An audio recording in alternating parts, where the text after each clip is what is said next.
Welcome back to prep PG biology class 10th live process का आज एक नया टॉपिक स्टार्ट हो रहा है। टॉपिक क्या है आज का? Nutrition in human beings. That means आज आप क्या पढ़ने वाले हैं? डाइजेस्टिव सिस्टम पढ़ने वाले हैं। ठीक है, आज का जो बिग टॉपिक है, मेजर टॉपिक जो है वो क्या है? Digestive system. और उससे पहले आप एक छोटा सा टर्म डिस्कस करने वाले हैं। वो टर्म क्या है? न्यूट्रिशन। ठीक है, तो पहले हम न्यूट्रिशन को समझते हैं। न्यूट्रिशन क्या है? Nutrition is the process of providing or obtaining the food which is necessary for health and growth. इसका मीनिंग ये है कि ये एक न्यूट्रिशन एक ऐसा प्रोसेस है जिसके थ्रू आप क्या करते हैं? फूड मटेरियल्स को आप लेते हैं। ठीक है, फूड मटेरियल्स का क्या होता है? डाइजेशन होता है। डाइजेशन मीन्स ब्रेक डाउन होता है, और ब्रेक डाउन होने के बाद से क्या मिलता है? एनर्जी मिलती है। एनर्जी के साथ साथ कुछ मॉलिक्यूल्स मिलते हैं, और वो एनर्जी और मॉलिक्यूल्स जो है बॉडी को हेल्दी बनाए रखते हैं। और जब हेल्दी बॉडी होगा तो ग्रोथ भी होगा साथ में। ठीक है, तो ये आपका न्यूट्रिशन का डेफिनेशन हो गया एक तरीके से। ठीक है, अब आते हैं न्यूट्रिशन के स्टेप्स पे, और ये स्टेप्स ह्यूमंस के लिए है। ठीक है, आप न्यूट्रिशन के जब स्टेप्स पढ़ेंगे तो ऑर्गेनिज्म टू ऑर्गेनिज्म ये वेरी करेगा। ह्यूमन में क्या है न्यूट्रिशन के स्टेप्स, उसको देखते हैं। ह्यूमन में टोटल 5 स्टेप्स होते हैं न्यूट्रिशन के। फर्स्ट जो स्टेप होता है वो इंजेशन होता है। सेकेंड जो स्टेप होता है डाइजेशन।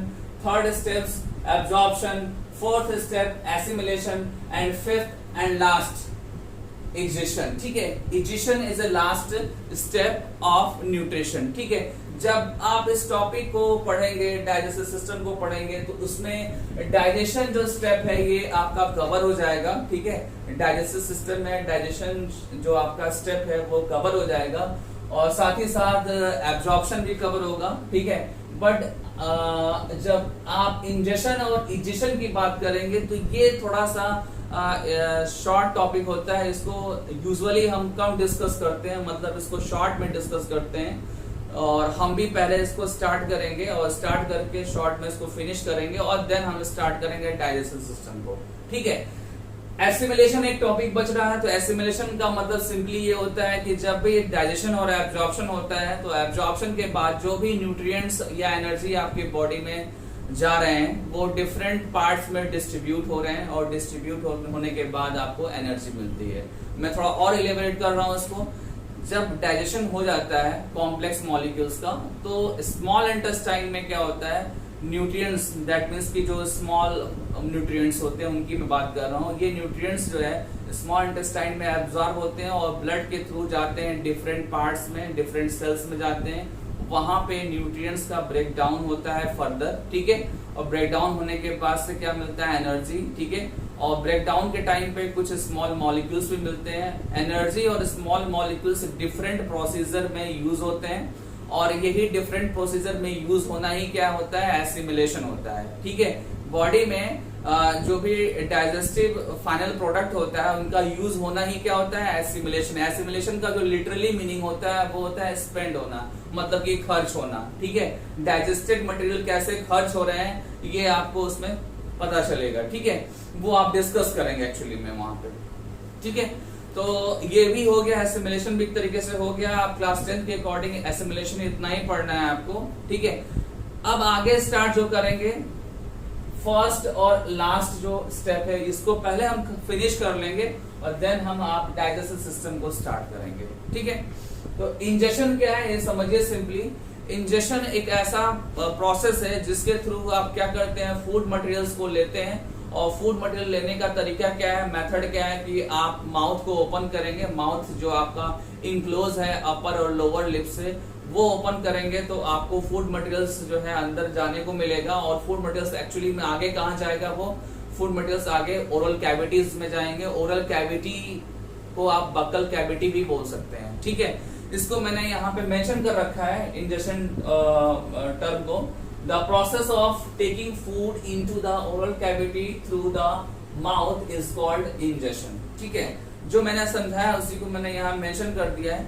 ठीक है, तो आपने क्या समझा? इंजेक्शन का मतलब सिंपली ये समझा कि जब आप फूड मटेरियल्स को लेते हैं और ओरल कैविटी में जब उसको आप रखते हैं तो यही प्रोसीजर क्या होता है? आपका इंजेक्शन होता है। ओरल कैविटीज में आपका जो है मैकेनिकल ब्रेकडाउन स्टार्ट हो जाता है, और स्लाइटली आपका एंजाइमेटिक ब्रेकडाउन भी स्टार्ट हो जाता है with the help of saliva. With the help of saliva. ठीक है, अब आते हैं इजिशन या डिफेकिएशन। ठीक है, ये दोनों एक ही टर्म है और एक्चुअली जो है इजिशन जो होता है, इजिशन है क्या, जो भी डाइजेशन के बाद जो है इनडाइजेस्टेबल मटेरियल्स बच जाते हैं। ठीक है, एलिमेंट्री कैनाल्स में। ठीक है, मैं रिपीट कर रहा हूँ, आफ्टर डाइजेशन कुछ ऐसे मटेरियल्स बच जाते हैं, ठीक है, जिनका प्रॉपर डाइजेशन नहीं हो पाता है, तो वो क्या है, वेस्ट मटेरियल है। और वेस्ट मटेरियल्स को पीरियोडिकली बाहर करने का जो प्रोसेस है वो क्या है, इजिशन है। वो क्या है, इजिशन या डिफेकिएशन है। ठीक है, इसको एक बार देखते हैं। The elimination of feces from the alimentary canal is called egestion or defecation.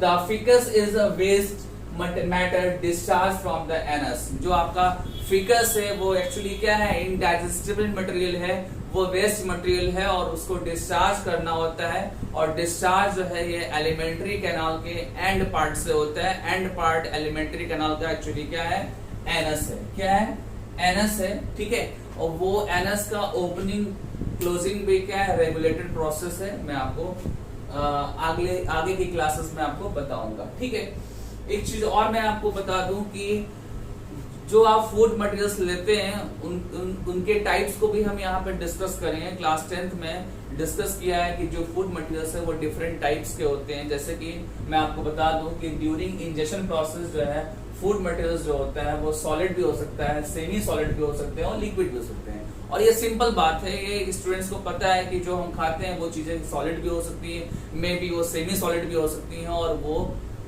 Liquid form में भी हो सकती है। ठीक है, तो ये आपका मैं स्टार्टिंग के कुछ पॉइंट्स थे, मैंने डिस्कस कर लिए। आज अब आप आगे क्या स्टार्ट करने जा रहे हैं, आज का मेजर टॉपिक स्टार्ट करने जा रहे हैं। टॉपिक है आपका क्या, डाइजेस्टिव सिस्टम। ठीक है, और डाइजेस्टिव सिस्टम में सबसे पहले मैं बता दूं कि सिस्टम क्या है ये समझिए पहले आप।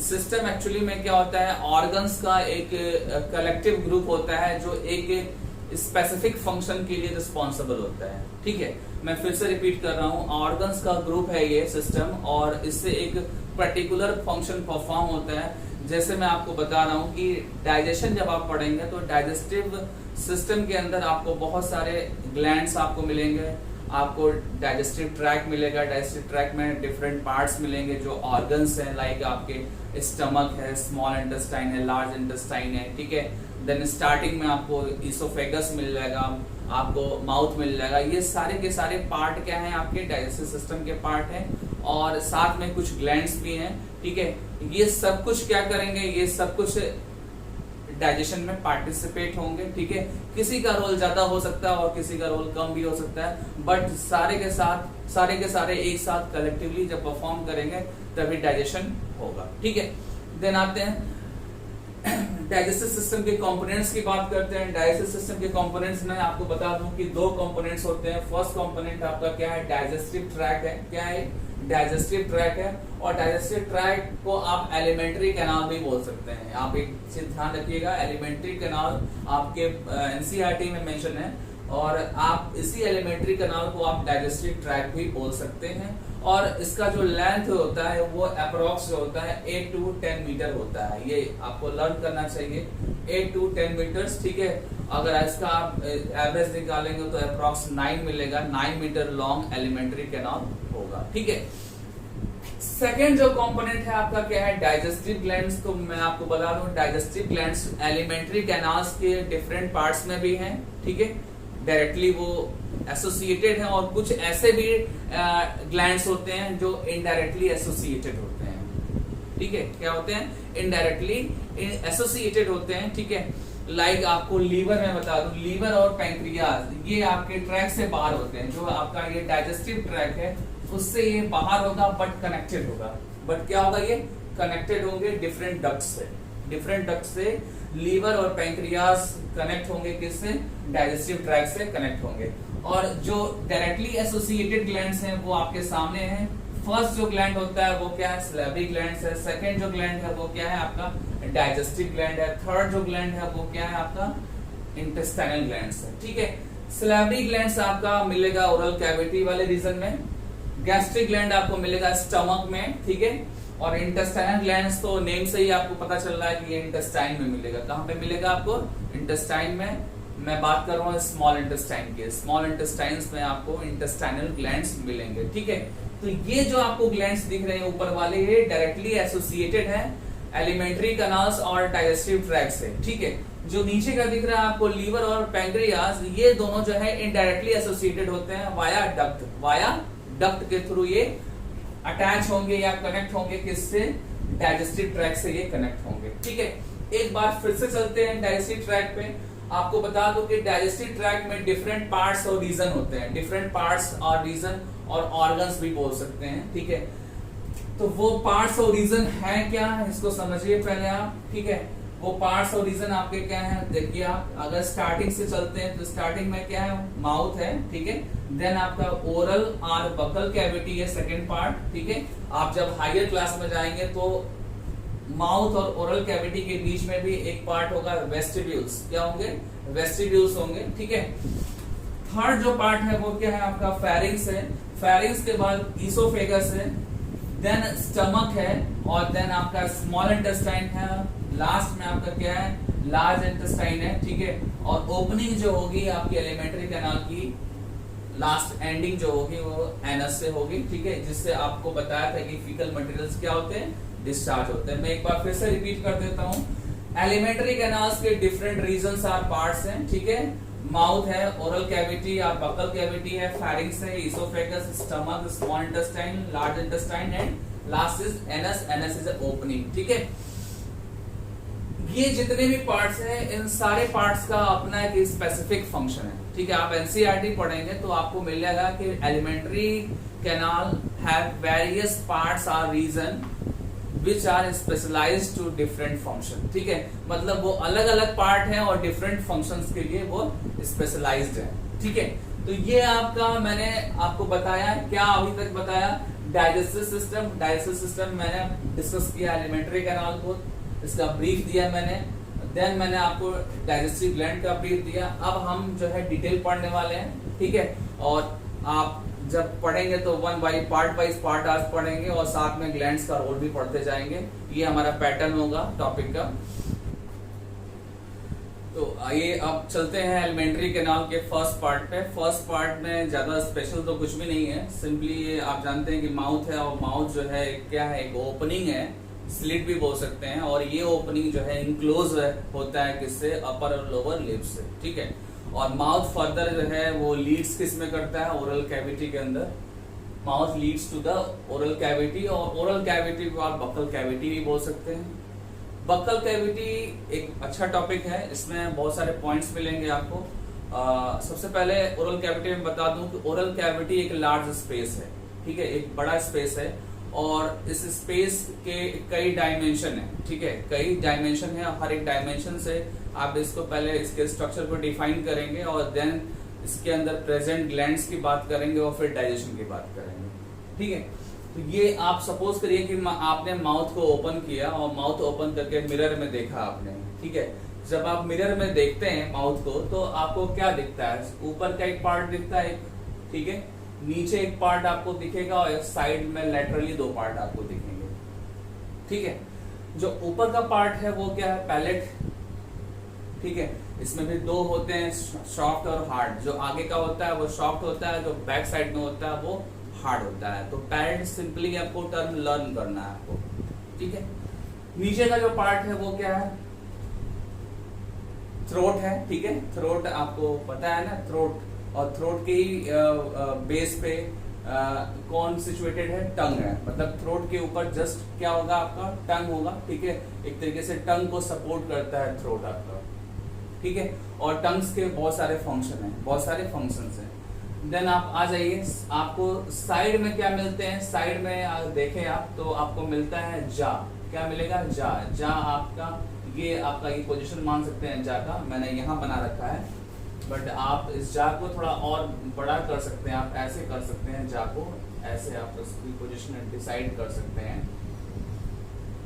देखिए आप, ठीक है। ये आपका जा है और जा एक क्या है? सॉकेट है। जा यहाँ पे वर्क कैसा कर रहा है? सॉकेट की तरह वर्क कर रहा है। और इसी सॉकेट में क्या है, टीथ है। जो आपके 32 टीथ होते हैं यहीं पे इस जॉ में अरेंज होते हैं। और ह्यूमन में टीथ जो है डिफरेंट टाइप के होते हैं, ठीक है, डिफरेंट टाइप के होते हैं, उनका डिफरेंट फंक्शन है।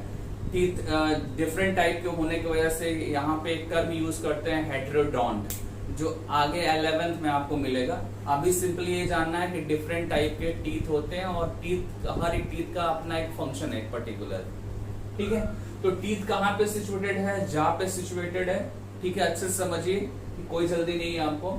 टीथ कहाँ पे है, जॉ पर है। मैंने ओरल कैविटी के अपर सरफेस को क्या बताया, पैलेट। जो लोअर सरफेस है वो क्या है, थ्रोट है। और थ्रोट पे क्या बेस है आपका, टंग है, ठीक है। अब बचता है रिमेनिंग जो पार्ट है आपका है। आप जब माउथ को ओपन करेंगे तो रिमेनिंग जो पार्ट आपको मिलेगा वो क्या है, एक लाइनिंग है, ठीक है, म्यूकोसल लाइनिंग है, ठीक है। ओरल कैविटी की म्यूकोसल लाइनिंग, ठीक है। आप यहाँ पे उस वर्ड को आप लिख सकते हैं, म्यूकोसल लाइनिंग, ठीक है। और इसी म्यूकोसल लाइनिंग में क्या मिलेगा आपको, स्लैवरी ग्लैंड्स मिलेंगे। क्या मिलेंगे आपको, स्लैवरी ग्लैंड्स मिलेंगे, ठीक है। और स्लैवरी ग्लैंड्स 3 पेयर्स होते हैं जिनकी पोजीशन डिफरेंट है, ठीक है। आगे क्लासेस में आपको वो पढ़ना है। अभी सिंपली यह जानिए कि स्लैवरी ग्लैंड्स 3 पेयर्स हैं जो ओरल कैविटी के डिफरेंट पोजीशंस पे सिचुएटेड है, ठीक है। उनका फंक्शन मैं बताऊंगा जस्ट, लेकिन सबसे पहले आप फंक्शन जानिए किसका, टंग का और टीथ का, ठीक है। टंग और टीथ के फंक्शन को पहले फिनिश करते हैं। आपको पता है ना कि डाइजेशन क्या है, एक मैकेनिकल प्रोसेस भी है और एंजाइमेटिक प्रोसेस है। एंजाइमेटिक इसलिए बोलता हूँ क्योंकि जब डाइजेशन होता है एलिमेंट्री कैनाल में तो डिफरेंट एंजाइम्स यूज होते हैं। और एंजाइम्स जो होते हैं वो क्या करते हैं, फूड मटेरियल्स का ब्रेक डाउन करते हैं, उसकी रेट को बढ़ा देते हैं, उसकी रेट को बढ़ा देते हैं ये, ठीक है। ध्यान देना, मैं एंजाइम वर्ड जब मैं यूज करता हूं तो हमेशा बताता हूं कि एंजाइम क्या है, एक कैटलिस्ट है। और कैटलिस्ट का फंक्शन क्या है, रेट ऑफ रिएक्शन को बढ़ाना, ठीक है। यहाँ हमारा जो रिएक्शन है वो क्या है, डाइजेशन है। तो कोई भी चीज डाइजेस्ट हो रही है तो उसकी रेट को जो है बढ़ाएगा एंजाइम्स। और एंजाइम्स अभी आपका आने वाला है, ठीक है, अभी मैं डिस्कस करूंगा। बट उसके पहले मैं बता दूं कि जो आपका टीथ है ये क्या करेगा, मैकेनिकल डाइजेशन करेगा। टीथ क्या करेगा, मैकेनिकल डाइजेशन करेगा, ठीक है। और टीथ क्या एक्चुअली करता है, टीथ जो है डिफरेंट फंक्शन परफॉर्म करता है। लाइक जैसे आपका होल्ड करने के लिए भी होता है, मतलब जब आप फूड मटेरियल्स को लेते हैं तो उसको होल्ड भी करता है, उसकी कटिंग भी करता है, उसकी ग्राइंडिंग भी करता है, उसको क्रश भी करता है और उसकी टीयरिंग भी करता है। टीयरिंग आप समझते हैं ना, खींचना, ठीक है। ये टीथ के फंक्शंस हुए, ठीक है, डिफरेंट फंक्शंस हुए। और ये फंक्शन आपको पढ़ के लग रहा होगा कि हाँ टीथ जो है मैकेनिकली इन्वॉल्व हो रहा है, देन आते हैं हम टंग पे। तो टंग में मैं बता दूं, टंग जो है सबसे पहले इसका पॉइंट है कि ये एक वॉलेंटरी मूवमेंट शो करता है। दैट मीन्स कि आपके विल पावर पे इसका मूवमेंट डिपेंड करता है। आप अगर चाहेंगे तो उसके अकॉर्डिंग जो है आपके विल पावर पे इसका मूवमेंट पॉसिबल है। आप टंग को जैसे चाहें वैसे आप रोटेट कर सकते हैं, ठीक है। और यहाँ मैंने मेंशन भी किया है, टंग शो वॉलेंटरी एक्शन, ठीक है। डाइजेशन पॉइंट ऑफ व्यू से जो मेन जो फंक्शन है टंग का वो क्या है, च्यूइंग, ठीक है। च्यूइंग मीन्स मस्टिकेशन होता है। मस्टिकेशन का मतलब होता है आपका मिक्स करना, पूरी तरीके से रोटेट करना, मिक्स करना इसको, ठीक है। ये आपका इसी का मतलब क्या होता है, मस्टिकेशन होता है। मस्टिकेशन च्यूइंग का सेकंड जो टर्म है वो क्या है, मस्टिकेशन है। और मस्टिकेशन में आपका टंग जो है हेल्प करेगा, एज वेल एज सैलोइंग में भी हेल्प करेगा। सैलोइंग मींस आगे की तरफ निकलना, मतलब कोई चीज आप ले रहे हैं तो आगे जब वो जा रहा है तो उसी प्रोसेस को क्या बोलते हैं, सैलोइंग बोलते हैं, ठीक है। Then mixing of the food with saliva, ठीक है। स्लाइवा क्या है, स्लाइवा स्लैवरी ग्लैंड से प्रोड्यूस होता है, ठीक है। Saliva produce from the salivary glands. और इस स्लाइवा के साथ जो है फूड मटेरियल्स का जो ग्राइंड और कटिंग जो पार्टिकल्स हैं फूड के, उनके साथ स्लाइवा का क्या होगा, मिक्सिंग होगा। और मिक्सिंग के लिए रिस्पॉन्सिबल कौन होगा, टंग रिस्पॉन्सिबल होगा। टंग उसको रोटेट करके मिक्स करेगा फाइन पार्टिकल्स को, ठीक है। जब हम कोई भी फूड मटेरियल्स इनिशियली लेते हैं तो टीथ जो होते हैं वो पूरी तरह से क्या करते हैं, उसको कट करते हैं, उसको ग्राइंड करते हैं, उसको क्रश करते हैं, तो वो जो फूड है वो थोड़ा सिंपल फॉर्म में कन्वर्ट हो जाता है। और देन जो है टंग के हेल्प से क्या होता है, उसका स्लाइवा के साथ मिक्सिंग होता है और एक सेम टाइप का टेक्सचर में कन्वर्ट हो जाता है। जब आप टीथ से ग्राइंड फूड पार्टिकल्स को आप अगर उसकी जब उसका ऑब्जर्व करेंगे तो उसमें जो पार्टिकल्स होंगे उनका जो टेक्सचर होगा वो सेम टाइप का होगा। ठीक है, तो ये मैंने आपको टीथ का और टंग का फंक्शन बता दिया आपको। ठीक है, अब आते हैं सैलिवरी ग्लैंड्स की बात करते हैं। सैलिवरी ग्लैंड्स में आपको बताऊं कि सैलिवरी ग्लैंड्स सलाइवा प्रोड्यूस करेंगे। ठीक है, सलाइवा प्रोड्यूस करेंगे, इसको नोट करते रहिएगा। और एनसीईआरटी भी आपको पढ़ना ही है, एनसीईआरटी मैं फॉलो भी कर रहा हूँ, कुछ एक्स्ट्रा बता रहा हूँ, आप एक्स्ट्रा को नोट करते रहिएगा। सलाइवा एक्चुअली में सलाइवा में एक स्पेशल एंजाइम है जो आपके एनसीईआरटी में मेंशन है। वो एंजाइम क्या है? Salivary amylase. क्या है? Salivary amylase. ठीक है, ये एक एंजाइम है और ये प्रेजेंट कहाँ पे है? सलाइवा में प्रेजेंट है। और सलाइवा प्रोड्यूस कहाँ से हो रहा है? Produce from salivary glands. और सैलिवरी ग्लैंड्स ह्यूमंस में कितने हैं? 3 पेयर्स हैं। क्या है? 3 पेयर्स। ठीक है, ये सब नोट करना है आपको। ठीक है, अब हम बात करते हैं सैलिवरी एमाइलेज के फंक्शन की। जो आपका सैलिवरी एमाइलेज है इसके फंक्शन की हम बात करते हैं।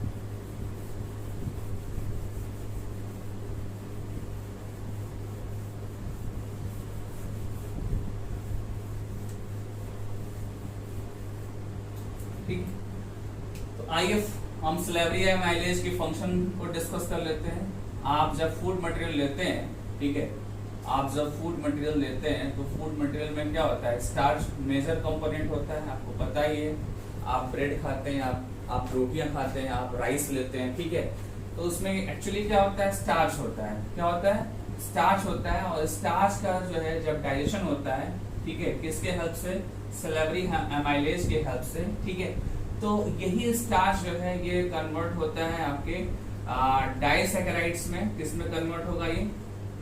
ये डाइसैकेराइड्स में कन्वर्ट होगा, मतलब कि स्टार्च का ये सिंपल फॉर्म है। तो ये आपका फंक्शन हो गया सैलिवरी एमाइलेज का हो गया। सैलिवरी एमाइलेज कहाँ पे है? सलाइवा में है। और सलाइवा प्रोड्यूस कहाँ से हो रहा है? सैलिवरी ग्लैंड्स में प्रोड्यूस हो रहा है। और सैलिवरी ग्लैंड्स एक्चुअली कहाँ पे है? ओरल कैविटी के वॉल में सिचुएटेड है, डिफरेंट प्लेस पे है। ठीक है, तो मैंने आपको ओरल कैविटी और बकल कैविटी डिफाइन कर दिया। ओरल कैविटी में और बकल कैविटी में मैंने आपको टंग, टीथ, ठीक है, थ्रोट, आपको सैलिवरी ग्लैंड्स के बारे में बताया। अब आता है इसके बाद नेक्स्ट टॉपिक आपका इसोफेगस। तो इसोफेगस क्या है? एक ट्यूब लाइक स्ट्रक्चर है। ठीक है, इसको आप फूड पाइप भी बोल सकते हैं, इसमें स्पेशल कुछ भी नहीं है। जो इसोफेगस है, ठीक है, इसोफेगस